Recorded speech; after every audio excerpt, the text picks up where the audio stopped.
Frank Lee Beard was born on June 11, 1949, in the small town of Frankston, Texas. Growing up, Texas was alive with music, from honky-tonk country bars to blues-filled juke joints. While other kids played guitar or sang, Frank found his calling behind the drum kit. He loved rhythm. Even as a boy, he would tap on tables, boxes, or anything that could make a beat. By his teenage years, he was playing in local rock bands.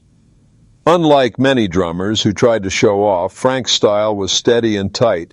He understood something most musicians didn't. Drums were not about being the loudest. They were about making the song feel right. His playing was about groove, not ego. Frank's early influences included blues legends like Muddy Waters and rock pioneers such as Little Richard and Elvis Presley. He was especially inspired by drummers like Ringo Starr and Ginger Baker, who proved that personality behind the kit mattered as much as technical skills.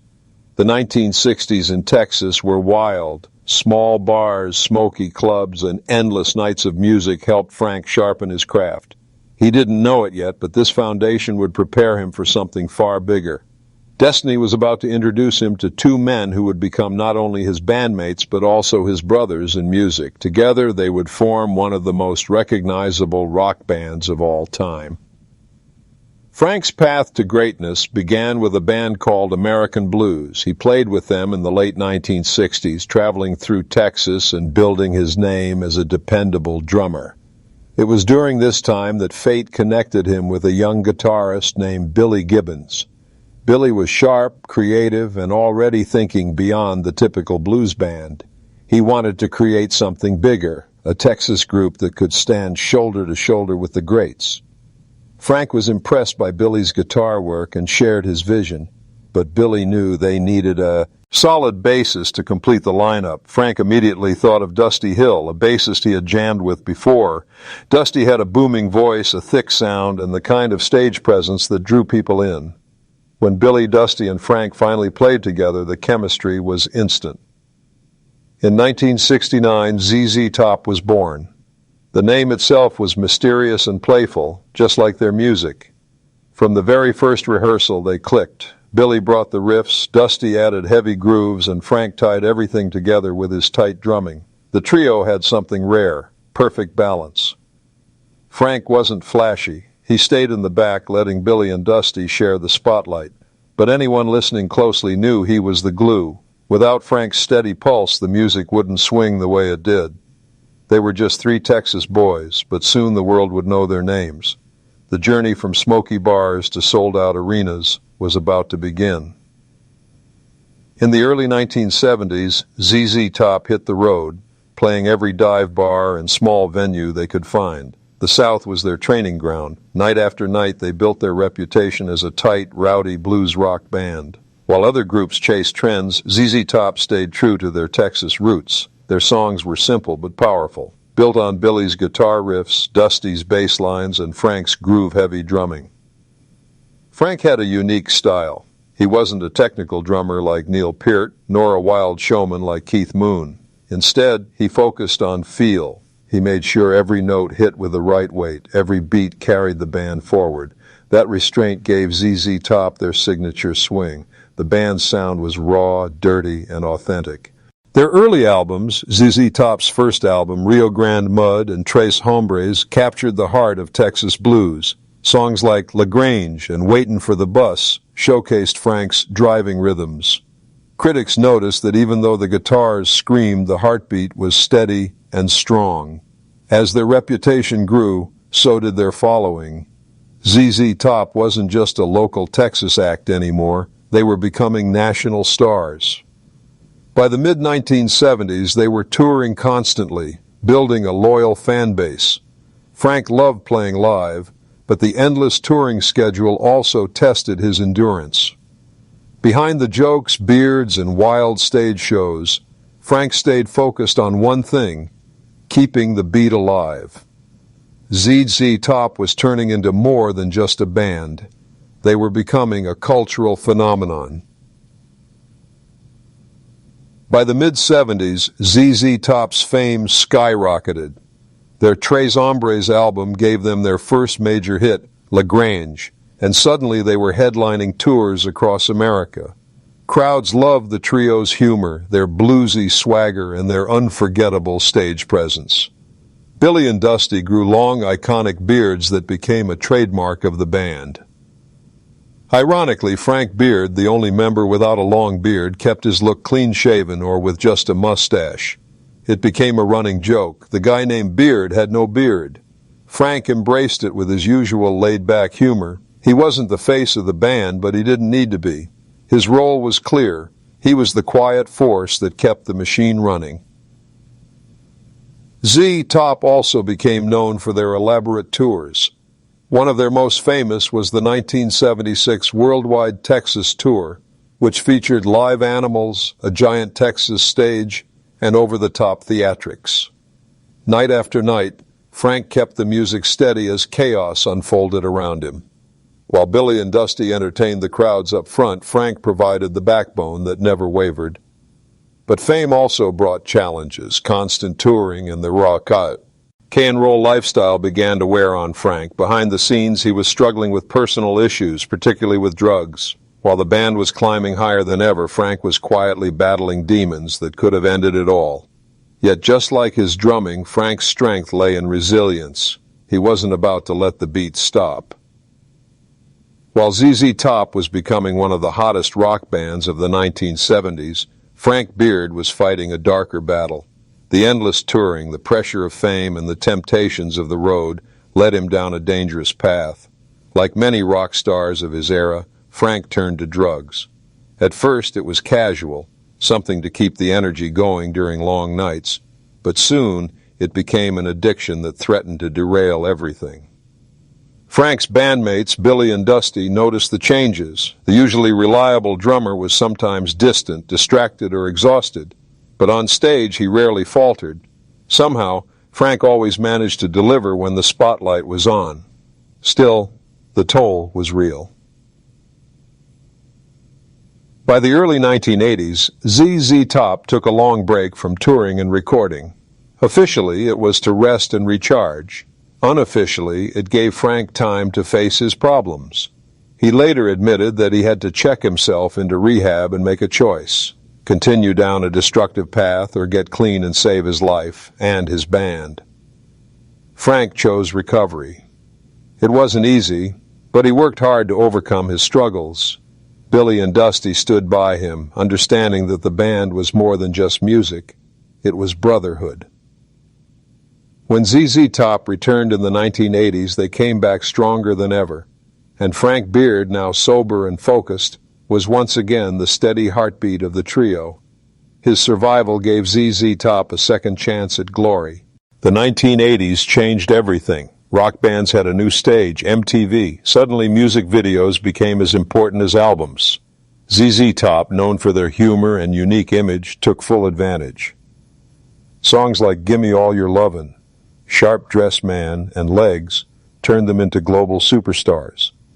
Their videos, filled with hot rods, spinning guitars, and beautiful women, became MTV classics. Billy and Dusty's beards made them instantly recognizable, and Frank, with his clean-shaven look, became the odd one out, but in a good way. Fans loved the irony of the drummer named Beard being the only one without one. Behind the flashy videos, though, the music still depended on Frank's steady drumming.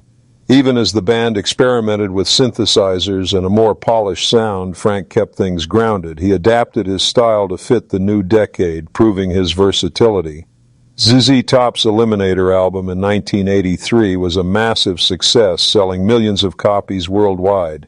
It introduced ZZ Top to a new generation of fans. Suddenly, they weren't just a Texas blues band, they were an international phenomenon.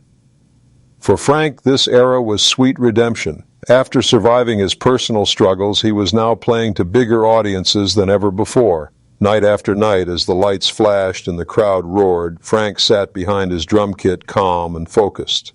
The world was watching, but he never lost sight of his job, keeping the beat alive. Unlike many rock stars, Frank never craved the spotlight. Billy and Dusty were the front men, the faces of ZZ Top. Frank was perfectly happy behind the drum kit, letting the others shine. but fans who listened closely knew that his groove was the key to the band's magic. Frank's drumming was unique because it was simple but never boring. He didn't fill songs with endless solos or tricks. Instead, he made every beat count. His philosophy was that drums should make people move, not just impress other musicians. That's why ZZ Top's music always had that irresistible swing. He was also known for his professionalism. Even during long tours, Frank stayed disciplined. Once he got clean, he avoided the wild excess that destroyed so many other musicians. He became the grounding force of the band, not just musically, but personally. Offstage, Frank was quiet and private. He preferred golf to parties and valued his family life away from the chaos of rock and roll. He didn't give many interviews, which only added to his mysterious aura. Fans often joked that Frank Beard was the most unknown famous drummer in rock. But that was fine with him. He didn't need fame. His satisfaction came from knowing that millions of people around the world were tapping their feet to his rhythm. For Frank, success was simple: keep the beat steady and let the music do the talking. As the years passed, ZZ Top continued to tour and record. Few bands from the 1970s managed to stay together without major breakups, but ZZ Top was different. Billy, Dusty, and Frank stuck together for over 5 decades. That loyalty made them one of the longest-running bands in rock history. Frank was the backbone of that stability. He rarely clashed with his bandmates. While other groups fell apart due to egos, ZZ Top functioned like a family. They had disagreements, sure, but they always came back to the music. Through the 1990s and 2000s, they kept drawing crowds. Whether it was in Texas honky-tonks or international festivals, ZZ Top proved their music was timeless. Even when trends shifted, grunge, pop, hip-hop, there was always an audience for their bluesy rock. Frank, now older and wiser, played with the same fire he had as a young man. His drumming never lost its punch. In fact, many fans believed he got better with age, tightening his groove even more. ZZ Top became more than just a band. They were an institution. Their image, their humor, and their unmistakable sound kept them relevant decade after decade. And through it all, Frank Beard remained steady at the back of the stage, smiling quietly as the world rocked to his rhythm. In 2021, tragedy struck. Dusty Hill, ZZ Top's bassist and Frank's longtime friend, passed away unexpectedly. It was a devastating blow. For more than 50 years, the three men had shared the stage, the road, and their lives. Losing Dusty was like losing a brother. For Frank, the loss was deeply personal. He and Dusty had shared countless nights on stage, locked together in rhythm. The drums and bass were the heartbeat of ZZ Top, and now half of that heartbeat was gone. Fans wondered if ZZ Top could go on. Billy and Frank decided to continue, honoring Dusty's wish that the band play on. Elwood Francis, the band's guitar tech, stepped in to play bass. Still, the absence of Dusty was felt everywhere. Frank kept drumming, but the memories of his old friend were always close. Despite the pain, ZZ Top carried on. Their music had touched generations, and Frank knew Dusty would want the show to continue. Each concert became a tribute, a celebration of what they had built together. Frank's role in preserving that legacy grew even more important. As one of the last 2 original members, he carried the responsibility of keeping the ZZ Top story alive, and he did so the only way he knew how, by keeping the beat steady. Today, Frank Beard is often called the most underrated drummer in rock history. He doesn't make headlines like other musicians, he doesn't crave attention, but his impact is undeniable. For more than 50 years, he has been the steady pulse behind one of the most iconic bands in history. His drumming defines ZZ Top's sound, tight, groovy, and instantly recognizable. Without Frank, the band wouldn't swing the way it does. Fans around the world may know Billy's riffs and Dusty's voice, but deep down, they all move to Frank's rhythm. Off stage, Frank lives a quiet life in Texas. He loves golf, family, and peace away from the spotlight. In interviews, he's humble, often joking about being the guy without the beard. But true fans know better. He is the heartbeat of ZZ Top. His story is one of resilience. He faced addiction, overcame it, and came back stronger. He stood by his bandmates through decades of change, fame, and loss, and he proved that you don't need to be flashy to be legendary. Frank Beard may not have the long beard or the loud personality, but he has something more important: timeless rhythm.